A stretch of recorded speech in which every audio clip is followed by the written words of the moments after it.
Hello दोस्तों, मैं ALP technician में पूछे गए क्वेश्चन बैंक केमिस्ट्री का वो आपको बताने जा रहा हूँ, जो कि 70% किसी भी एग्ज़ाम में डायरेक्ट पूछा जाएगा। सबसे पहले हमारे चैनल एमआरजी परिवार को सब्सक्राइब कर लें। ये मैराथन सीरीज है दोस्तों। केमिस्ट्री का टोटल जो एएलपी में पूछा गया क्वेश्चन है उसका टोटल क्वेश्चन करा रहा हूँ। मेंडलीफ जो रूसी वैज्ञानिक है, तो मेंडलीफ की आवर्त सारणी के तत्वों के परमाणु द्रव्यमान पर आधारित है। मेंडली का जो आवर्त सारणी है ये किस पर आधारित है? तो परमाणु द्रव्यमान पर आधारित है। और कहेगा मोसले का पूछेगा दोस्तों, मोसले का आवर्त सारणी किस पर आधारित है? तो परमाणु क्रमांक पर। किस पर है दोस्तों? परमाणु क्रमांक पर या परमाणु संख्या पर आधारित है। परमाणु द्रव्यमान पदार्थ का मूल कण, परमाणु द्रव्यमान पदार्थ का मूल गुण माना जाता है।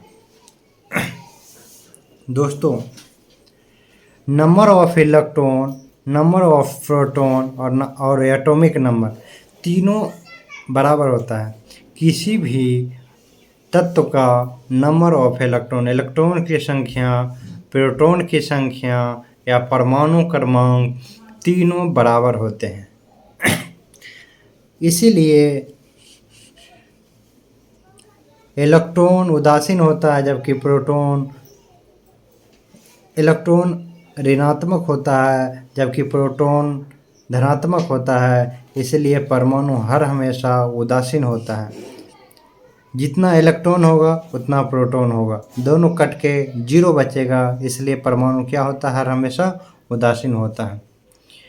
परमाणु के नाभिक में दोस्तों, परमाणु के नाभिक में प्रोटॉन और न्यूट्रॉन होता है, जिसके कारण नाभिक क्या होता है? धनावेशित होता है।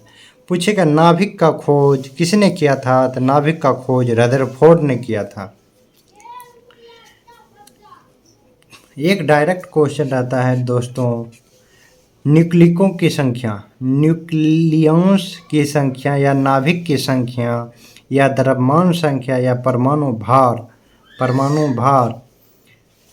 नाभिक की संख्या या द्रव्यमान संख्या या परमाणु भार संख्या का इसका सूत्र होता है प्रोटॉन प्लस न्यूट्रॉन। न्यूक्लियंस जिसे नाभिक की संख्या या द्रव्यमान संख्या या परमाणु भार, इनको बारे में पूछेगा तो इनका सूत्र होता है प्रोटॉन प्लस न्यूट्रॉन का योग बराबर द्रव्यमान संख्या, परमाणु भार या न्यूक्लियंस की संख्या होता है। अब दोस्तों, ये ब्लीचिंग पाउडर के बारे में आपको बताने जा रहे हैं दोस्तों। ब्लीचिंग पाउडर का सूत्र होता है calcium hydrochloride, CaOCl2, calcium hydrochloride. Bleaching powder को पानी में मिलाने से या डालने पर कौन सा गैस निकलता है? क्लोरीन गैस निकलता है। ब्लीचिंग पाउडर को पानी में मिलाने पर क्लोरीन गैस निकलता है।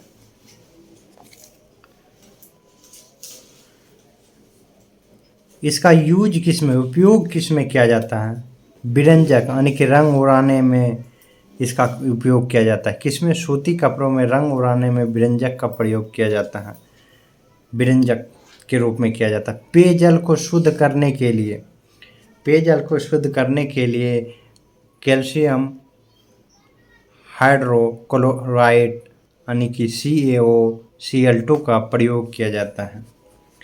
चीनी उद्योग में भी चीनी को साफ करने के लिए कैल्शियम हाइपोक्लोराइड का प्रयोग किया जाता है। क्लोरीन का निर्माण, ये जो क्लोरीन है इसका निर्माण कैसे होता है क्वेश्चन? तो क्लोरीन का निर्माण वेल्डन विधि से द्वारा, डिकन विधि द्वारा, केमन-सॉल्वे विधि द्वारा और नेल्सन विधि के द्वारा होता है। सोडियम धातु को चाकू से आसानी से काट सकते हैं। सोडियम धातु होता है, उसे चाकू से आसानी से काट देते हैं। ये चांदी की तरह सफ़ेद होता है, ये चांदी की तरह सफ़ेद होता है, ये मुलायम होता है, इसलिए सोडियम धातु को चाकू से आसानी से काटा जा सकता है। सोडियम पानी से हल्का होता है, इसलिए पानी पर तैरता है। सोडियम पानी से हल्का होता है, इसलिए यह पानी पर तैरता है। सोडियम पानी से हल्का होता है, इसलिए पानी पर तैरता है। सोडियम को केरोसिन तेल में डुबा के रखा जाता है। सोडियम को केरोसिन तेल में डुबा के रखा जाता है। द्रवित सोडियम का उपयोग नाभिकीय रिएक्टर में ठंडक या शीतलक के रूप में प्रयोग किया जाता है। द्रवित सोडियम का उपयोग नाभिकीय रिएक्टर में ठंडक या शीतलक के रूप में प्रयोग किया जाता है। सोडियम मुलायम होता है, इसलिए चाकू से काटा जा सकता है। सोडियम पानी से हल्का होता है, इसलिए पानी में तैरता है। सोडियम को केरोसिन तेल में डुबा कर रखा जाता है। द्रवित सोडियम का उपयोग नाभिकीय रिएक्टर में ठंडक के रूप में किया जाता है। ऑक्टेवस वर्गीकरण के न्यूलैंड लॉ में अंतिम तत्व कौन है? तो थोरियम है। यह पूछेगा ऑक्टेवस वर्गीकरण कौन दिया था? तो न्यूलैंड के अष्टक नियम के अनुसार न्यूलैंड ने दिया था। न्यूलैंड लॉ का अंतिम तत्व कौन है? तो थोरियम है। फॉर्मिक एसिड किस में पाया जाता है? तो लाल चींटी में पाया जाता है। मेथेनाइक अम्ल किस में पाया जाता है? तो मेटल के डंक में। किसके डंक में? नेटल के डंक में। सोडा वाटर या अन्य पेय पदार्थ में कौन सा अम्ल पाया जाता है? तो कार्बोनिक अम्ल पाया जाता है। कपड़े का जंग का धब्बा हटाने के लिए ऑक्जेलिक अम्ल का प्रयोग किया जाता है।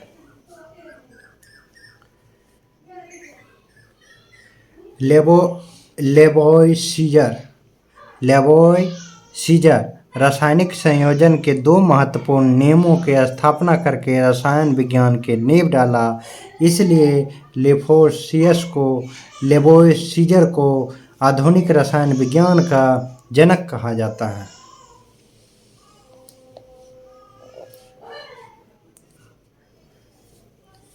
पूछेगा पन्ना जो हीरे के खान के लिए प्रसिद्ध है वह कहाँ है? एमपी में है। कोलार जो है गोल्ड, जो केजीएफ मूवी बना है, वो कोलार गोल्ड माइन कहाँ है? तो कर्नाटक राज्य में है।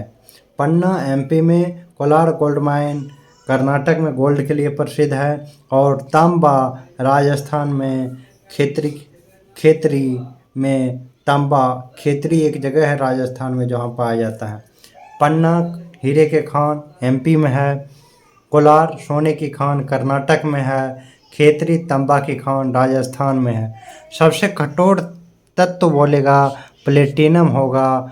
सबसे भारी धातु बोलेगा ओशियम होगा। सबसे भारी वो धातु बोलेगा वो आप कमेंट में ज़रूर बताएं। मानव द्वारा तांबा धातु को सबसे पहले प्रयोग किया। पूछेगा नोट में, मानव द्वारा सबसे पहली बार किस धातु का प्रयोग किया? तो तांबा धातु का प्रयोग किया। दोस्तों, सबसे अधिक क्रियाशील धातु को घटते क्रम में सजाए हैं। Potassium, sodium, calcium, aluminium, PB, mercury, सोना और चांदी। सबसे अधिक क्रियाशील धातु पोटासियम है, जो कि सबसे कम क्रियाशील धातु सोना है। इसलिए सोना को मुक्त अवस्था में पाया जाता है और इससे सोना का गहना पहनते हैं क्योंकि वह सबसे कम क्रियाशील है। प्लेटिनम को सफ़ेद सोना कहा जाता है तथा सबसे कठोर तत्व प्लेटिनम को बोला जाता है और भारी तत्व ओस्मियम को और हल्का धातु लिथियम को बोला जाता है। विद्युत चालकता, जिसे इंग्लिश में कंडक्टर बोलते हैं, विद्युत चालकता का प्रतिरोध अनुप्रस्थ भाग के क्षेत्रफल का व्युत्क्रमानुपाती होता है। जर्मेनियम, सिलिकॉन ये सब क्या हैं? अर्धचालक हैं। प्रतिरोध जो होता है वो कंडक्टर यानी कि विद्युत चालकता के विपरीत कार्य करता है।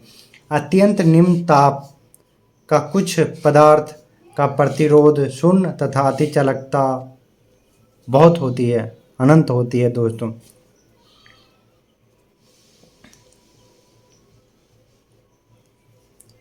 सोडियम को जल के साथ रिएक्शन करने पर सोडियम ऑक्साइड तथा हाइड्रोजन गैस निकलती है। सोडियम को जल के साथ रिएक्शन करने पर सोडियम हाइड्रो ऑक्साइड तथा हाइड्रोजन गैस निकलती है।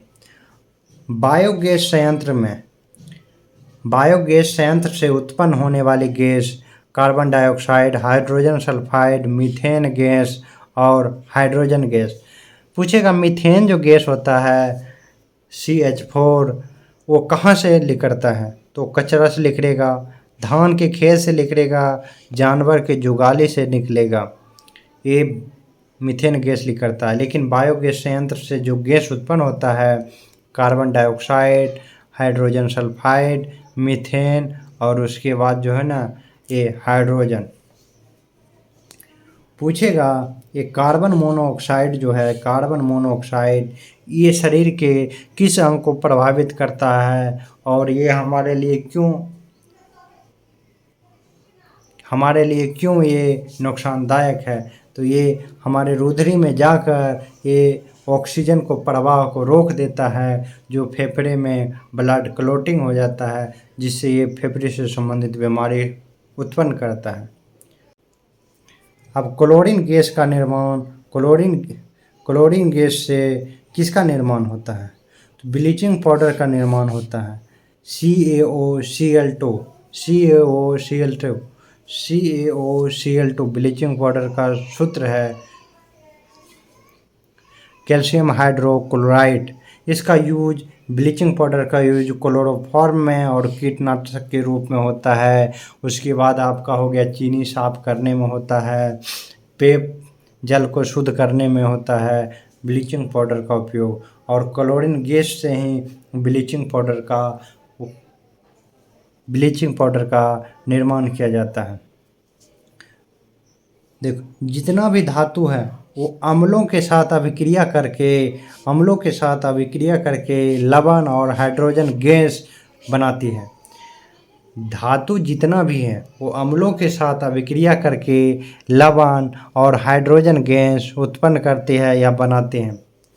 जो इलेक्ट्रॉन त्यागता है उसे धनायन कहते हैं, जो ग्रहण करता है उसे कैटायन या ऋणायन कहते हैं। शीशा के पहले पूछेगा परमाणु संख्या कितना होता है, Pb यानी कि लेड का 82, यह ऊष्मा तथा विद्युत का सबसे बड़ा कुचालक या सबसे कम होती है। शीशा में ऊष्मा का प्रभाव सबसे कम, विद्युत चालकता सबसे कम होता है, जबकि चांदी में ऊष्मा के प्रभाव और विद्युत चालकता सबसे अधिक होता है। धातुओं की ऑक्साइड की प्रकृति कैसी होती है, तो धातुओं की ऑक्साइड की प्रकृति हमेशा क्षारीय होती है। कक्षा में इलेक्ट्रॉन की संख्या अधिकतम कितना हो सकता है, तो इसका फॉर्मूला है 2n², और n जो है कक्षाओं की संख्या है, यानी कि एक कक्षा में अधिकतम कितना इलेक्ट्रॉन हो सकता है। अगर मान लीजिए हम n की जगह 3 कक्षा ले लिया तो तीसरी कक्षा में एक इलेक्ट्रॉन की संख्या कितनी हो सकती है, 3 का स्क्वायर करके 2 से गुना कर देंगे, 9 दूना 18, यानी कि 18 इलेक्ट्रॉन अधिकतम m कक्षा में हो सकता है। K में 1, L में 2, M में 3 और N में 4 कक्षा है। ये कक्षाओं की संख्या है दोस्तों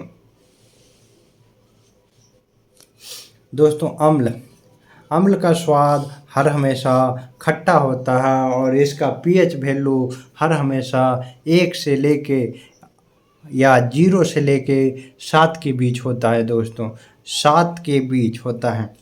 7 उदासीन होता है और 7 से 14 तक वो क्षारीय होता है। एक ट्रिक होता है दोस्तों, ये जो ट्रिक है दोस्त अनिल होता है, यानी ओ से अम्ल, नी से नीले लिटमस को, और लो से लाल कर देता है। मतलब अनिल का मतलब होता है अम्ल नीले लिटमस को लाल कर देता है। और पूछेगा अब अम्ल तो क्षार, क्षार लाल लिटमस को नीले कर देता है। किसी एक ट्रिक को याद रखना है दोस्तों। अम्ल मिथाइल ऑरेंज को लाल कर देता है। अम्ल जो है मिथाइल ऑरेंज को लाल कर देता है। फिर अच्छे और मजबूत अम्ल विद्युत का सुचालक होता है। अच्छे और मजबूत अम्ल विद्युत का सुचालक होता है। भस्म का स्वाद कड़वा और तीखा होता है। भस्म का स्वाद कड़वा और तीखा होता है, जिसका पीएच वैल्यू 7 से अधिक होता है। गैल्वेनाइजेशन, गैल्वेनाइजेशन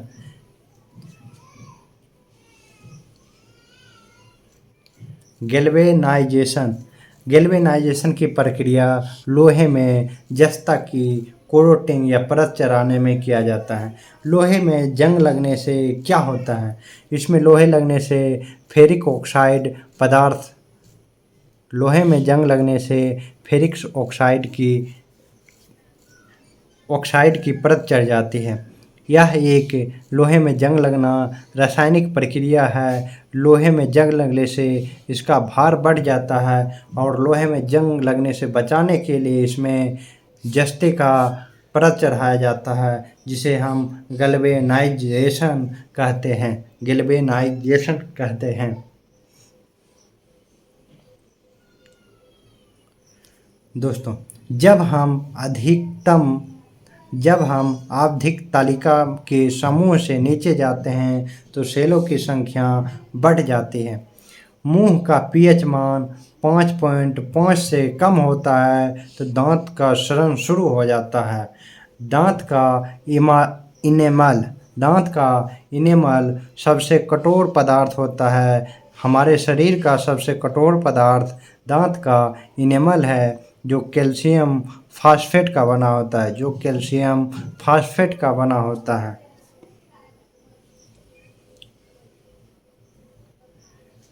वर्षा के जल का पीएच मान 5.6 से कम होने से अम्लीय वर्षा होती है। 5.6 से कम होने से अम्लीय वर्षा होती है, और अम्लीय वर्षा में SO2 और NO2 सल्फर डाइऑक्साइड और नाइट्रोजन डाइऑक्साइड की वर्षा होती है।